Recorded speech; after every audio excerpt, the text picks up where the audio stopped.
Matagal nang kinikilala ang hukbong sandatahan ng Rusya bilang isa sa pinakamakabago sa mundo, lalo na sa kanilang eroplano.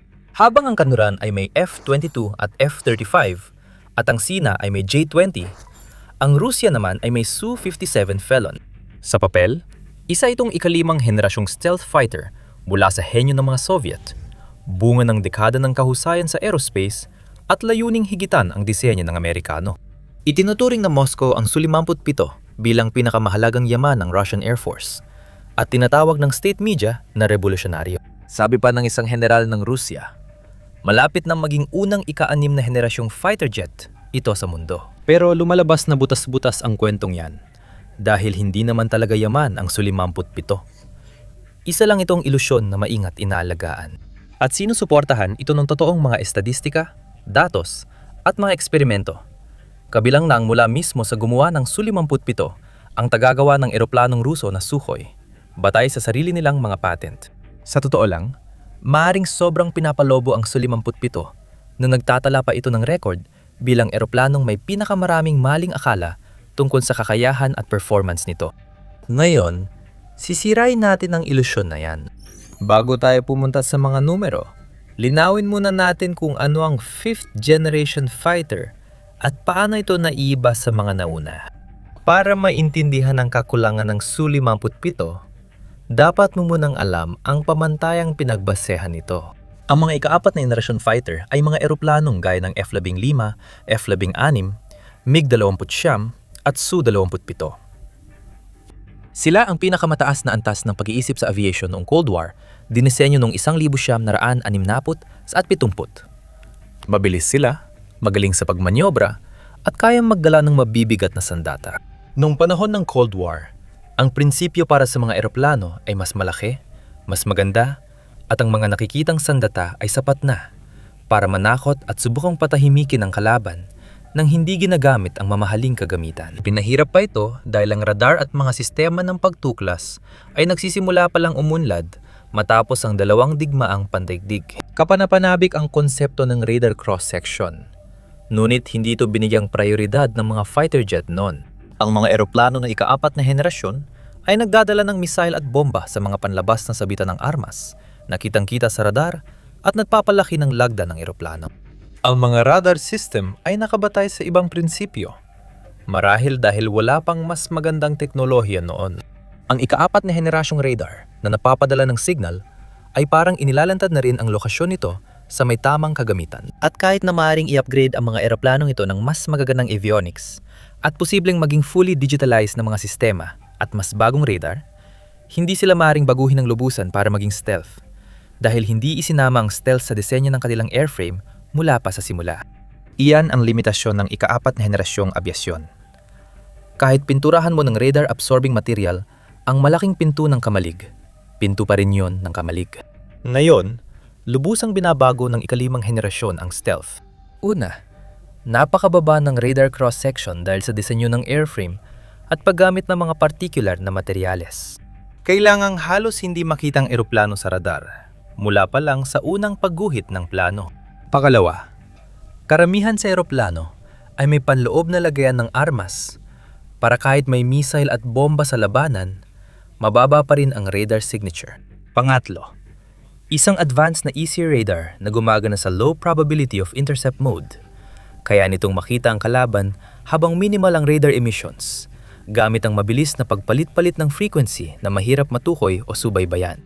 Pang-apat at marahil pinakamahalaga ay ang prinsipyo ng sensor fusion o pagsasama ng datos mula sa iba't ibang onboard at offboard sensors. Ipakita sa piloto ang malinaw at buo na larawan ng labanan. Imbes na pagsamahin pa nila sa isip ang impormasyon mula sa 6 na hiwalay na display. Ang mga 5th generation na eroplano ay hindi talaga dinisenyong mag-operate mag-isa. Ang kanilang net-centric integration ay napapahintulot sa kanila magbahagi ng targeting data, tumanggap ng updates mula sa ibang plataforma, at magsilbing communication at command node para sa ibang eroplano sa fleet. Ang 5 haligi, maneuverability, bilis, kamalayan, advanced stealth, at konektibidad ay nagpapakita kung paano nagdulot ng pagkabigla ang 5th gen na eroplano ng ipakilala. At sa kabuuan, ang F-22 at ang F-35 ay dinisenyo upang suportahan ang lahat ng mga haliging ito. Pero ang Su-57 ng Rusya ay hindi natutugunan ang karamihan sa mga requirement bilang 5th generation na eroplano, lalo na kung higit pa roon. Para patunayan yan, simulan natin sa stealth na masasabing pangunahing katangian ng modernong fighter at multi-purpose jets. Dito, nagsisimulang mabasag ang kwento tungkol sa Su-57. Hindi natin kailangang umasa sa Western intelligence o NATO. Pwede nating gamitin mismo ang mga salita ng Sukhoi. Sa mga patent na isinumite mismo ng Sukhoi Design Bureau, inilarawan ang Su-57 na may frontal radar cross-section na nasa pagitan ng 0.1 at 1 square meter. Ipinaliwanag ng Aviation Geek Club ang tunay na kahulugan ng mga numerong iyon sa paggamit. Ayon sa ilang eksperto sa aviation, ang RCS range ay maihahambing sa isang malinis na Fa-18 Super Hornet o isang Tomahawk cruise missile. Hindi pinakilalang alinman sa mga platapormang iyon bilang stealth aircraft. Hindi rin tinawag ng Boeing ang Super Hornet na 5th generation stealth fighter. Gayunpaman, iyan ang radar signature na sinasabing pinakamahalagang yaman ng Russia. Ngayon, ihambing mo yan sa F-35. Ang F-35 Lightning II ay may frontal radar cross-section na humigit kumulang 0.001 hanggang 0.005 square meters. Halos kasing laki ng isang golf ball. Ayon sa patent ng Su, 57 ang signature nito ay hanggang 1,000 beses mas malaki kaysa sa dati. Pahalagahan mong sandali ang laki ng pagkakaiba. Sa totoong labanan, kaya matukoy ng radar ng F-35 ang Su-57 sa 6 hanggang 10 beses na mas malayong distansya kumpara sa kay matukoy ng Su-57 ang F-35. Sa himpapawid, ang unang makakita sa kalaban ang may kontrol sa labanan. Kung ikukumpara sa F-35 parang bulag na lumilipad ang Su-57 papunta sa labanan na baka hindi pa nito alam na nagsimula na ayon sa mga ehersisyo. Nagsagawa ang US Air Force ng pamunahing pagsasanay sa labanan, ang Red Flag 17, laban sa pinakasopistikadong simulated na kalaban na mayroon. Sa mga ito, nagtala ang F-35 ng kill ratio na 20-1 laban sa mga makabagong ika-4 na henerasyong fighter na suportado ng AWACS at mga surface-to-air missile system. Ang Aviation Geek Club ay lumampas pa at nagmungkahi ng 28 sa isa na kill ratio pabor sa F-35 laban sa mga sistemang halos kapareho ng sa Su-57. Napakalaking disbentahe niyan kung kailangan mo ng 28 sa pinaka-advanced mong fighter para lang mapabagsak ang isang Amerikanong katumbas. Pagkatapos, may potensyal na problema pa sa makina ng sasakyang panghimpapawid. Ang Su-57 jet ay kasalukuyang gumagamit ng Saturn L-40 isa-isa afterburning turbofan, isang makina na minana mula sa Su-30, 5 at hindi talaga nilaan bilang solusyon para sa disenyo. Ang Isderya-30 o Al-50, isa F-1 na power plant, ay magbibigay ng ika-5 henerasyong performance, mas mababang infrared signature, mas mahusay na fuel efficiency para sa supercruise, at kinakailangang thrust margin para sa tunay na maneuvering sa ganoong bilis. Mahigit isang dekada nang dinadevelop ang makinang yon, at nag-umpisa lang ang flight testing noong late 2017 matapos, maantala ng ilang beses. Hindi pa rin ito nasa mass production, ibig sabihin, technical na wala pang ika-5 henerasyong karapat-dapat na makinang Russia para paandarin ang kanilang fleet. Ang aviation expert na si Valery Romanenko na nagsalita sa The New Voice of Ukraine ay tumukoy ng isa pang pangunahing kakulangan sa integrasyon ng Su-57 sa command at control systems na nagpapahiwatig na malayo pa ito sa antas ng mga Western na ika-5 henerasyong plataporma. Ang F-35 ay parang lumilipad na sensor node na patuloy na nagbabahagi ng datos sa buong battle space, nagbibigay ng real-time na impormasyon sa pagtutok sa ibang eroplano, barko at puwersang panlupa. Ang net-centric capabilities ng Su-57 ay malayo sa pamantayang iyon. Ngunit ang problema sa eroplano ay hindi lang sa stealth design, konektibidad o makina nito. Sa totoo lang, maaring sobrang stealthy ng Su-57 kaya hindi ito makita ng Western media kahit saan sa mga airbase ng Russia. At ang dahilan dito ay napakasimple lang. Talagang kakaunti lang ang Su-57 simula pa lang. Para maintindihan mo ang gaano kasama ang sitwasyon ng Russia, tandaan mo lang ang isang numero. Ang Lockheed Martin lang ay nakapaghatid ng 171 F-35 noong 2025.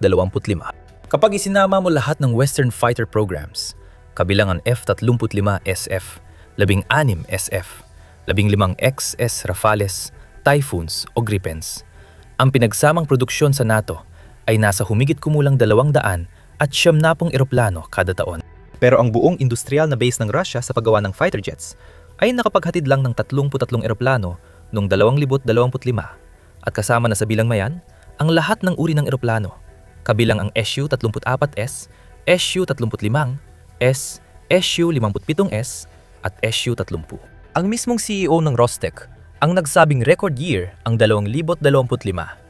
Kaya mukhang ang record-breaking na produksyon ay nasa mahigit 30 fighter jets lang kada taon. Mas madaling ipaliwanag ito kapag naintindihan mo ang malalaking problema sa estruktura at infrastruktura ng Russia sa kanilang military-industrial complex. Halimbawa, ang planta ng Komsomolsk na Muray sa malayang silangan ng Russia ang responsabal sa sabay-sabay na paggawa ng Su-35 at Su-57. Ibig sabihin, ang limitadong kapasidad ng pabrika ay pinaghahati sa dalawang programang magkaagaw sa espasyo, manggagawa at supply chain. Tinatayang €1 o $1.1 bilyong ang modernisasyon ng pabrikang yon sa 5 taon, na ayaw pundohan ng Russia dahil nahihirapan silang manalo sa digmaan sa Ukraine nitong 4 na taon. Kahit pundohan ng Russia ang modernisasyon, hindi pa rin tiyak kung kailan mapapabilis ang produksyon at ilan ang madadagdag. Bukod pa rito, inamin ng Russia na kulang sila sa human capital para sa paggawa ng eroplano. 400,000 na technician at inhinyero sa military-industrial complex. At ang bilang na yan ay mula pa noong 2022 sa unang mga buwan ng pananakop sa Ukraine. At noong ang Russia ay may medyo mababang conscription rate at casualty rate pa sa digmaan. Kahit makahanap ang Russia ng sapat na bihasang manggagawa at inhinyero para sa paggawa ng eroplano, may 2 pang problemang dapat solusyonan. Ang civil aviation ng Russia ay nakakaranas ng parehong kakulangan, kaya nag-aagawan ang gumagawa ng military at civilian eroplano sa parehong grupo ng tao. Mas malala pa, mas masama ang kalagayan ng civil airspace. Noong 2023, inanunsyo ng mga opisyal ng Russia na maghahatid sila ng 1,000 commercial na eroplano sa mga kumpanyang panglipad ng bansa. Hanggang dulo ng 2025, halos 2 pa lang ng ganitong eroplano ang nagawa. Ang kakulangan na yon ay naglalagay ng matinding pressure sa industriya ng civil aircraft, kaya't ligtas na ipagpalagay na maaaring inaakit na nila ang mga military engineer papunta sa kanilang panig. Pero pangalawa, at mas mahalaga pa nga, kahit may gumawa ng eroplano, baka wala namang magpalipad nito. Based sa isang independenteng technical na pagsusuri, kailangan ng 3,000 oras ng pagsasanay para maturuan ng technician sa advanced electronics at avionics ng eroplano. Halos imposibleng gawin ng ganitong pagsasanay kapag may aktual na digmaan ng bansa. Dapat pabilisin ng Rusya ang pagpapadala kung gusto pa nilang makalipad ng mas maraming Su-57 man lang. Lalo pang pinahirap ng mga sanctions ang mga problemang ito. Bago sakupin ng Ukraine, umaasa ang Rusya sa avionics, microelectronics at precision equipment mula kanluran.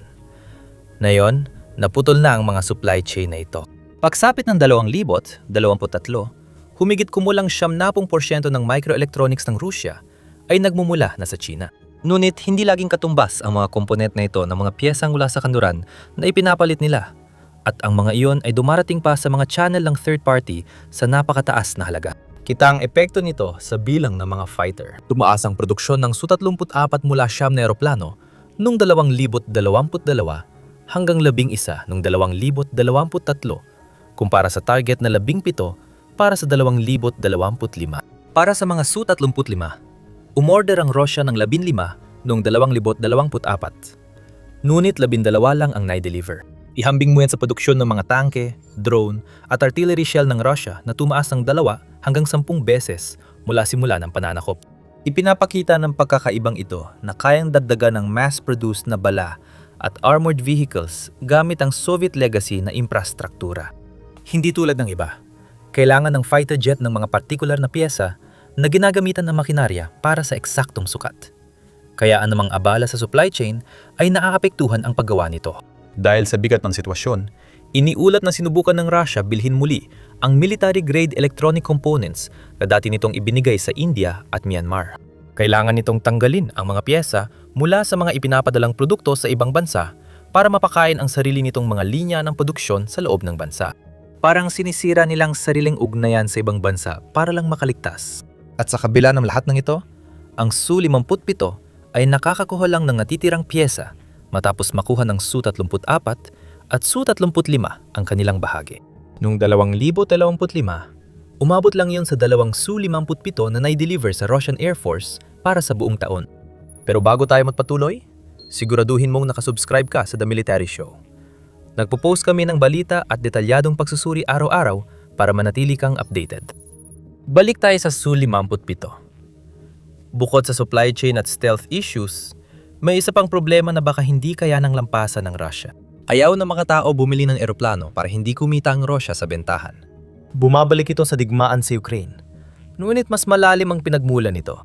Sa loob ng maraming dekada, naging sandigan ng geopolitika ang pag-export ng armas ng Russia na naghihiwalay sa kanluran at silangan, kapitalista at sosyalistang mundo. Ang India, Egypt, Algeria at Vietnam ay bumuo ng kanilang puwersa ng himpapawid gamit ang kagamitang gawa sa Russia. Russia ang supplier, katuwang sa maintenance at daan sa upgrade ng kanilang kagamitan. Bumabagsak na ang mga ugnayang yon. Ayon sa Stockholm International Peace Research Institute, bumaba ng 53% ang pag-export ng armas ng Russia sa pagitan ng 5 taong yugto mula 2014 hanggang 2018 at 2019 hanggang 2023. Noong 2019, nag-e-export ang Russia ng mga pangunahing armas sa 31 bansa. Pagsapit ang 2023, bumaba ang bilang na yon sa 12. Mas nakakasama pa ang mga individual na datos ng bawat bansa. Bumaba ng 34% ang export ng Russia sa India, 54% sa Egypt, at isang napakalaking siyam, 41% sa Vietnam. Hindi lang Western sanctions ang problema. Nakikita ng mga customer na walang napapala ang Russia sa digmaang sinimulan nila. At nag-aatubili silang bilhin ang parehong kagamitan na yon o sa karamihan ng kaso, mas mahina pa. Dahil karamihan sa mga export version ay mas mahina kumpara sa ginagamit sa loob ng bansa. Para mapanatili ang mga lihim militar, na yon, problema ng Russia ang dalawang malalaking manlalaro. Ang India at Sina ay magkasamang bumuo ng 55% ng mga export ng armas ng Russia mula 2020 hanggang 2024. Pareho na silang naghanap na yon ng ibang mapagkukunan. Kinansela ng India ang pagbili, naantalang bayad, at planong i-upgrade ang mga eroplanong gawa ng Russia nang hindi isinama ang Russia. Kaya nawalan ng kita ang Moscow sa maintenance at upgrade. Ang pagbabagong ito ay nagbukas ng pagkakataon para sa isang bagong supplier. Pumasok ang Tsina para punan ng kuwang ng Rusya, nag-aalok ng mas murang plataporma, mas kaunting kondisyong pampulitika, at kaakit-akit na trade package. Agresibong pinupunan ng Beijing ang merkadong iniwan ng Russia. Ang JF-17 Thunder na binuo kasamang Pakistan ay may mga mamimili sa iba't ibang umuunlad na bansa. Ang J-10C ay umaani ng seryosong interes mula sa mga bansang dati ay otomatikong pipili ng opsyong Ruso. Pinatitibay pa ng digmaan si Ukraine ng dinamika dahil kitang-kita ng buong mundo ang limitasyon ng lakas ng himpapawid ng Russia. Ang mga bansang dating umaasa lang sa Russia dahil sa kakulangan ng alternatibo ay natuklasan na may ibang opsyon at tinitiyak ng China na alam nila ito. Dahil dito, halos hindi na natuloy ang export program ng Su-57. 2 lang ang natanggap ng Algeria mula sa 14 na in-order nila. Umatras ang India sa Joint Development Initiative noong 2018 dahil sa gastos at kakayahan. Pero paano ang Ukraine? Sa mismong frontline, kitang-kitang presensya ng Su-57 bilang pinaka-advanced at pinakamalakas na bahagi ng air fleet ng Rusya. Pero sa totoo, malamig lang ang aktwal na tugon dito. Ayon sa karamihan ng mga military analysts sa buong mundo, nabigo ang Rusya na makuha ang air superiority laban sa Ukraine. Isang bagay na dapat ay madali lang sana, lalo na't pareho lang ng eroplano ang kalaban, mas luma lang ng isang henerasyon at masira pa ang kondisyon. Nagbenta pa ang Ukraine ng ilang eroplano sa Rusya para mabayaran ng utang sa enerhiya noong 1999. Hindi. Ang Su-57 ay kapansin-pansing wala sa mga makabuluhang operasyon sa mga pinagtatalunang himpapawid. Itinuro ni dating EA-18 Growler pilot Adam Demude ang mga pag-atake ng Israel sa depensa ng Iran sa himpapawid. Isinagawa ito ng mga F-35I sa loob ng ilang araw, kung saan halos walang gasgas na bumalik ang mga eroplanong Israeli. Ito ang naging huwaran kung paano gumagana ang tunay na stealth sa operasyon sa himpapawid. Sabi niya, Kayang gawin ng NATO ang parehong misyon laban sa depensa ng Russia at malamang wala silang haharapin na matinding pagtutol sa susunod na mga paglipat. Pero hindi kayang gawin ng Russia yon sa Ukraine na may maliit na bahagi lang ng budget at kakayahang pangkontrahimpapawid ng NATO.